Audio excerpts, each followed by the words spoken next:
I think he's very competitive. He's a good guy. He's about winning. It's just he's kind of a low key guy, but he's competitive during the games. Um, I don't know, good sense of humor, fun to be around. Aaron Fentress, the Oregonian. Coach, how often would you expect to win a playoff game with Lillard going 1 for 10?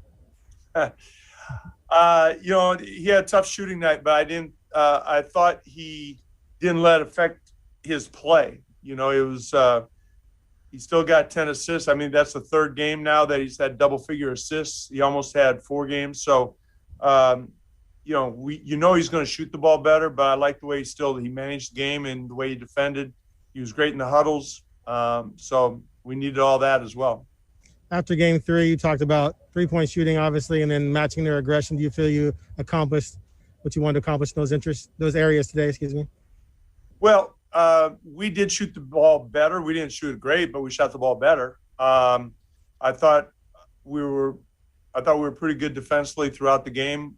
Very consistent with our effort and our coverages, communication. So I didn't think we had as many breakdowns. So I forget the other part of your question, but it was combined. Yeah. You covered it. Thanks. Dwight James, NBC Sports Northwest. Terry, it appeared almost that you came out looking to get Norman involved early. Was that just the way it worked out, or did you have that intent? And he had not probably – I mean, for a guy shooting as well as he was in the first 3 games, he probably – he didn't have a lot of opportunities, it seemed. So how did you feel about the way you got him the ball tonight, for one thing? I thought we found him in the corners. We ran a couple plays for him, but a lot of his was in the flow. His 3-point shots were – in the flow of the game. I thought we made good reads in just our flow, making the right decisions and passing. He was the beneficiary of it.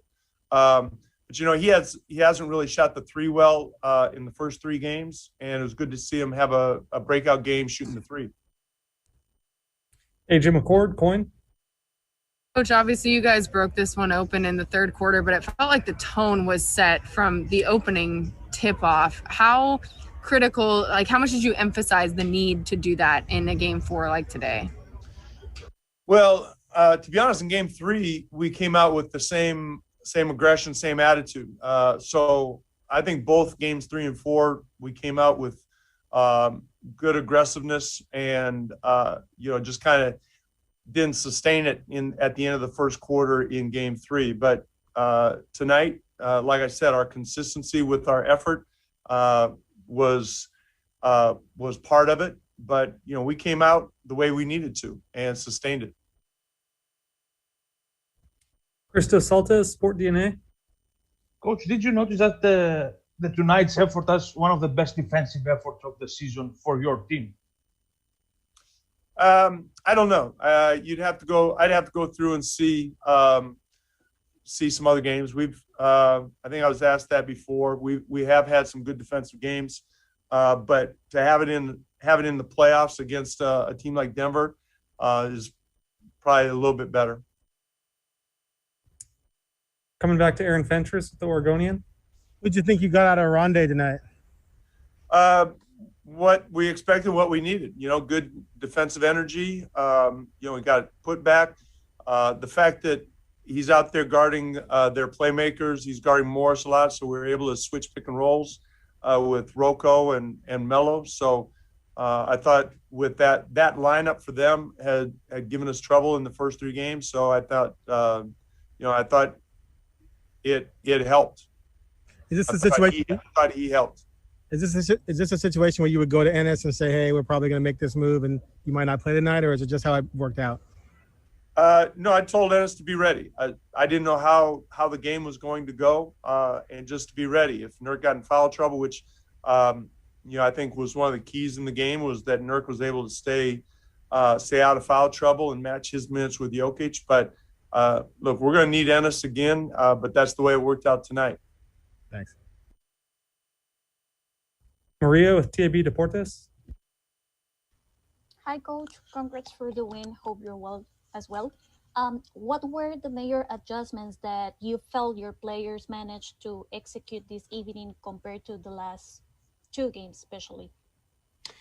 Well, we changed our pick and roll coverage a little bit, and tried to stay body on body a little bit more. And like I said, our switching with that second group, I thought was effective as well.